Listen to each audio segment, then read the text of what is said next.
Assalamualaikum warahmatullahi wabarakatuh. Selamat datang kepada seluruh mahasiswa dimanapun Anda berada. Berjumpa dengan saya Wahib Asyahri, dosen Anda.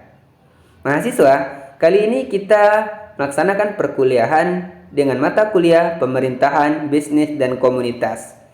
Nah, kepada mahasiswa seperti biasa, silakan menyaksikan, mengikuti dari awal sampai akhir agar dapat memahami materi ini dengan baik. Nah, mahasiswa sekalian, pada pertemuan hari ini kita akan mempelajari tentang kedudukan administrasi usaha-usaha milik negara dan daerah dalam ilmu administrasi.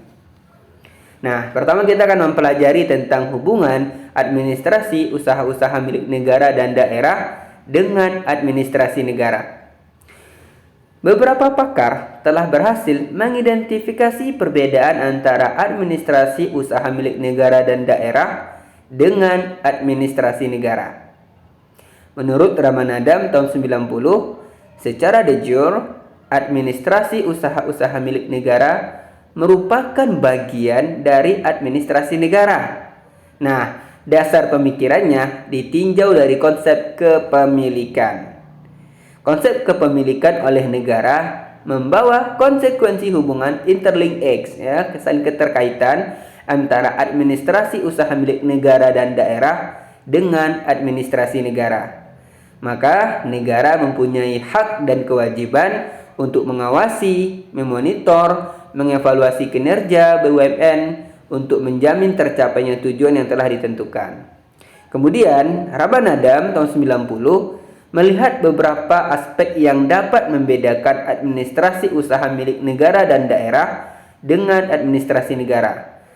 Yang pertama, motif perilaku. Yang kedua, kriteria tindakan. Ketiga, kepentingan umum. Keempat, organisasi. Kelima, staffing. Dan yang keenam, auditing. Nah, ini akan kita jabarkan satu persatu. Menurut Ramanadam, terdapat 4 prinsip motif yang membentuk perilaku administrasi negara yang dapat membedakannya dari administrasi usaha milik negara dan daerah. Nah, ini kita lihat dari motif perilaku. Nah, di motif perilaku ini ada 4 prinsip motif yang membentuk perilaku administrasi negara. Nah, kita akan belajar tentang perbedaan motif administrasi negara dengan administrasi usaha milik negara dan daerah. Pertama kita lihat dari prinsip motif equity atau keadilan. Nah, dari prinsip keadilan, administrasi negara, ia adalah sesuatu yang inheren bagi administrasi negara, adalah terciptanya pemerataan atas dasar kemanusiaan dan keadilan sosial. Keadilan secara otomatis akan dilakukan oleh negara, misalnya pelayanan medis, bantuan bencana alam, dan pendidikan gratis. Nah, ini merata atas dasar kemanusiaan kepada seluruh masyarakat yang ada di negara tersebut, terutama khususnya di Indonesia. Jadi merupakan bentuk pemerataan atas dasar kemanusiaan dan keadilan sosial. Tadi ada pelayanan medis yang merata untuk seluruh daerah, kemudian ada bantuan bencana alam dimanapun itu berada, kemudian pendidikan gratis bagi seluruh rakyat Indonesia. Nah, ini untuk administrasi negara. Kemudian kalau kita lihat dari administrasi usaha milik negara atau daerah, nah, kebijakan BUMN atau BUMD tidak didasarkan pada pertimbangan etis dan nilai-nilai sosial semata. Jika tujuan pemerataan berkeadilan sosial harus dicapai, maka hal tersebut dilakukan atas dasar pertimbangan ekonomi. Nah, itu kata kuncinya, atas dasar pertimbangan ekonomi. Nah, usaha-usaha milik negara tidak perlu memberikan pengorbanan demi terciptanya pemerataan bagi konsumen. Kalau pemerataan itu perlu dilakukan, namun tetap atas pertimbangan ekonomi. Misalnya, penyediaan aliran listrik dan telepon harus merata bagi setiap penduduk di Indonesia.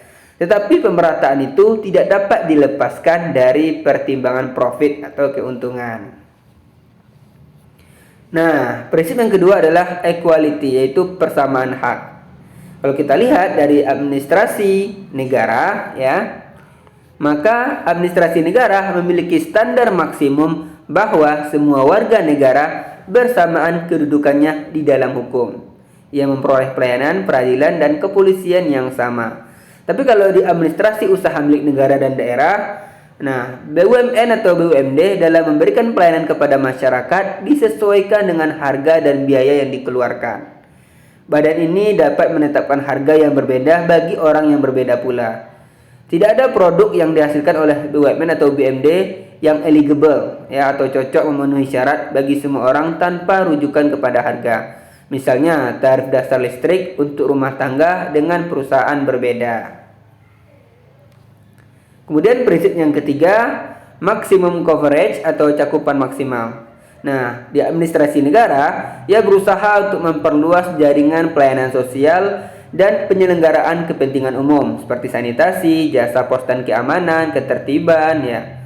Nah, administrasi negara mempunyai kecenderungan untuk memperluas penyelenggaraan dan pelayanan kepentingan umum dengan dibarengi oleh perubahan jangkauan wilayah dan kuantitas sasaran atau konsumen.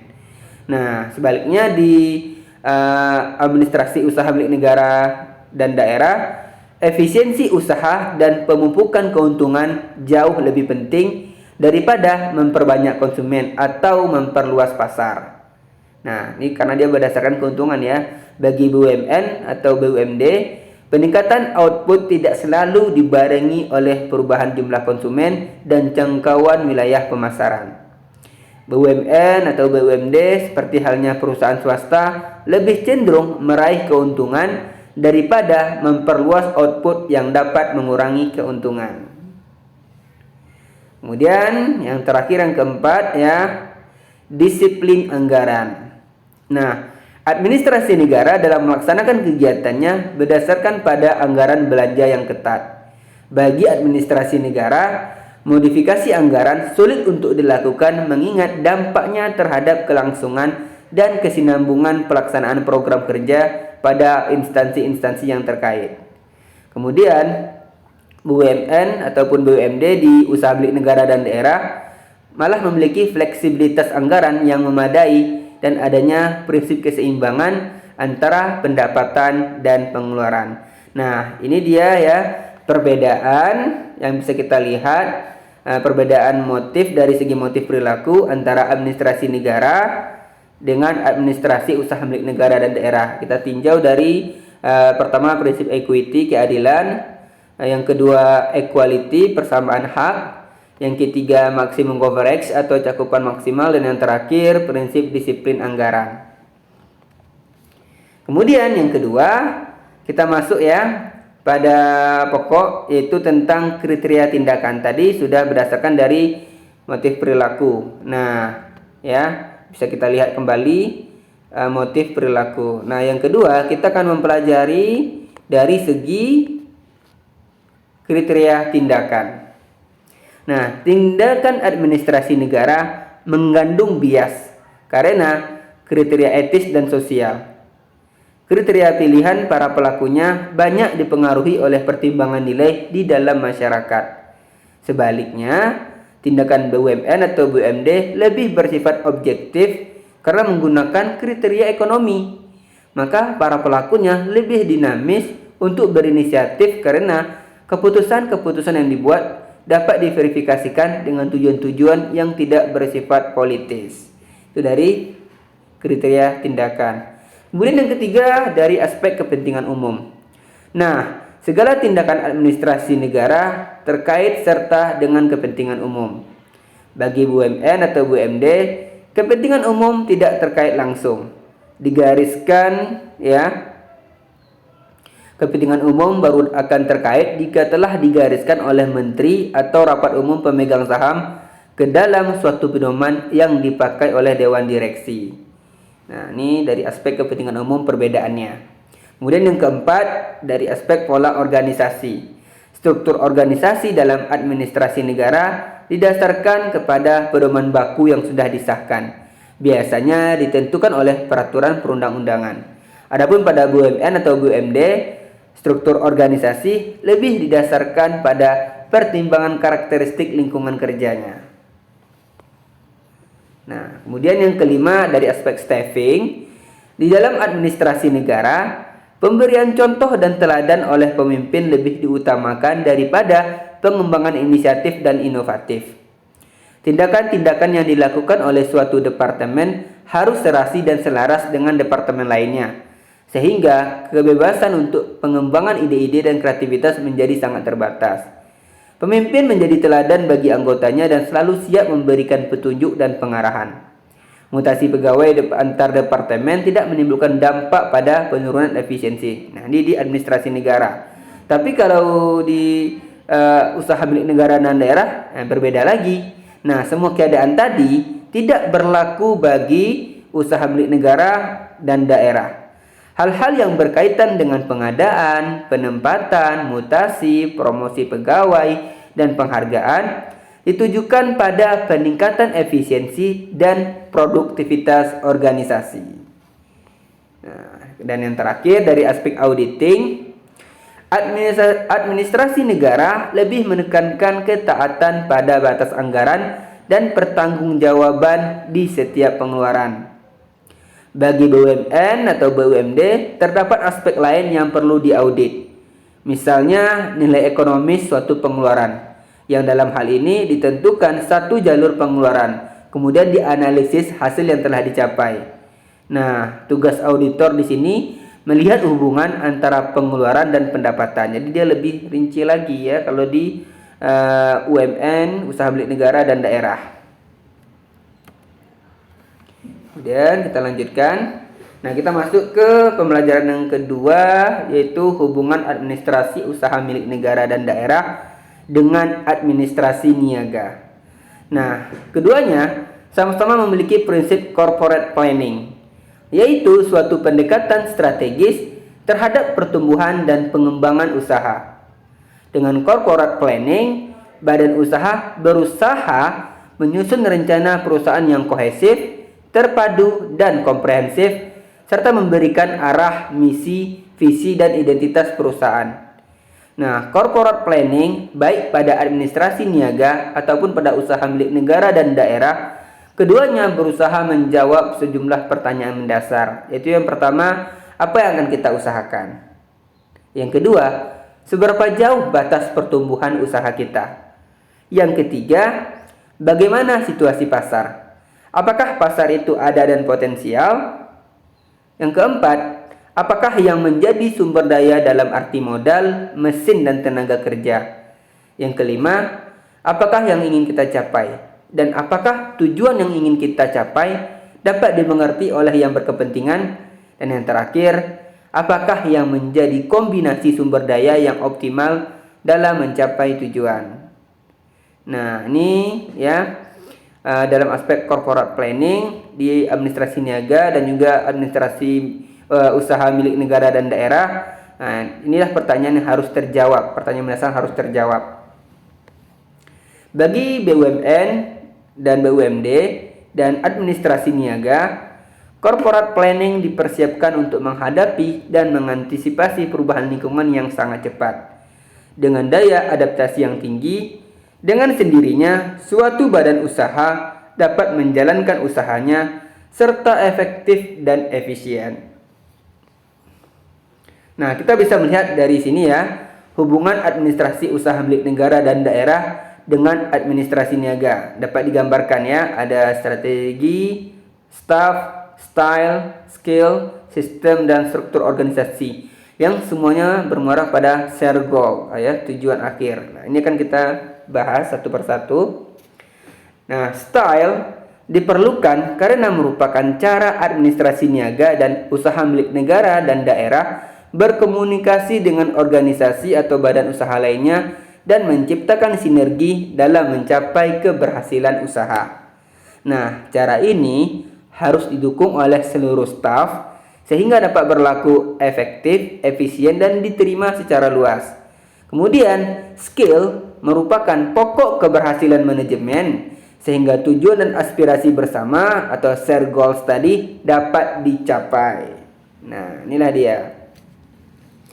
Kemudian kita masuk ke pembahasan perbedaan mendasar antara administrasi usaha milik negara dan daerah dengan administrasi niaga. Nah, dua kriteria yang digunakan untuk membedakannya adalah etos dan pendekatan corporate plan serta konsep otonomi perusahaan.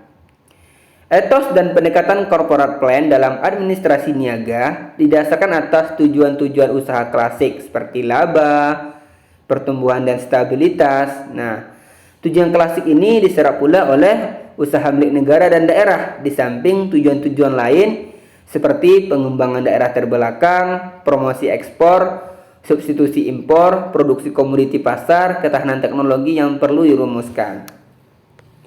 Kemudian, dalam otonomi perusahaan, perusahaan dalam administrasi niaga merupakan suatu pulau yang mandiri dan kewenangan membuat keputusan terletak pada perusahaan yang bersangkutan.